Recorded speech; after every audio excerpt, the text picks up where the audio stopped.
Ever gotten that unexpected email, you know the one, where your management company suddenly says they're terminating their contract?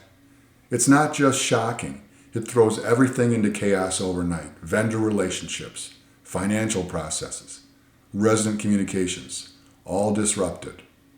And this happens more often than you'd think. So why would a professional management company walk away from paying clients? Today we're talking about something rarely discussed in our industry: when quality management companies choose to end client relationships. Understanding this perspective might change how you approach your management partnerships. The best management companies aren't just service providers, they're professionals with standards and expertise. They'll work through challenges with you, but there are lines they won't cross. For instance, when a board pushes for actions that violate fair housing laws or wants selective rule enforcement, good managers will push back. Financial responsibility is another common issue.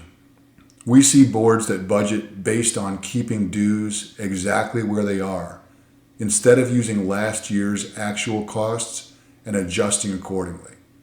Later, they'll quietly pull from reserves to cover operational shortfalls without telling residents.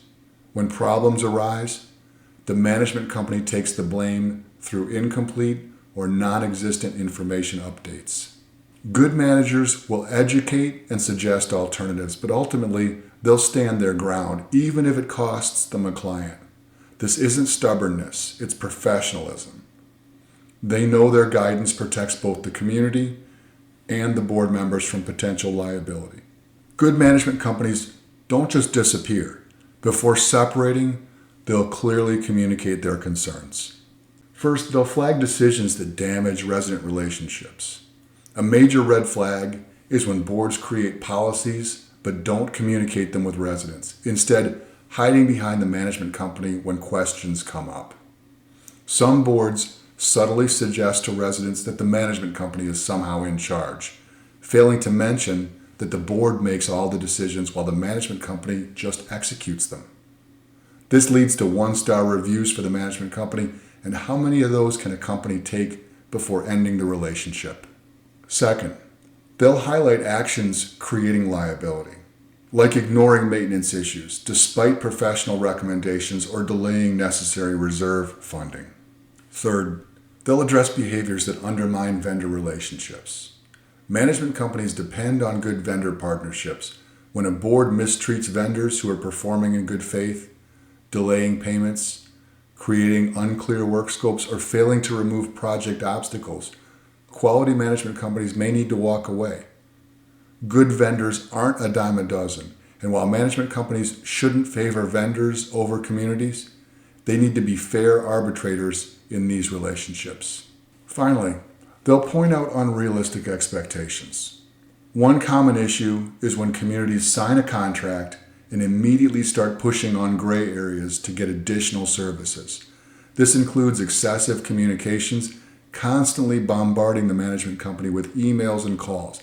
This often signals a disorganized board sharing every random thought rather than communicating efficiently. Similarly problematic is when all 5 or 7 members individually email the management company, often CCing each other on these emails instead of designating a single point of contact.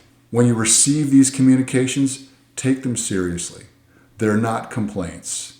They're opportunities to fix the partnership before it's too late. Quality management companies protect their most valuable asset, their reputation, with vendors, residents, industry peers, and their own employees. In today's digital world, reputation management is critical. Management companies need a positive online presence through their website and social media. Poor ratings from one troubled community can damage their ability to attract other clients. Troubled communities don't have to negatively impact management companies. Boards simply need transparent communication with residents, clarifying that the board, not the management company, makes the decisions. Whether refusing certain work orders or denying resident requests, boards must make it clear these are board decisions being executed by the management company.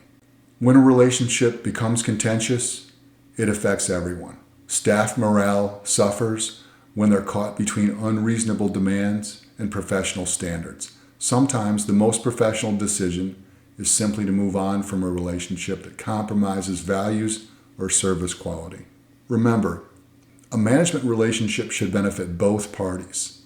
The best companies know when to walk away from situations that compromise their standards, and that's actually a quality you should look for in a partner.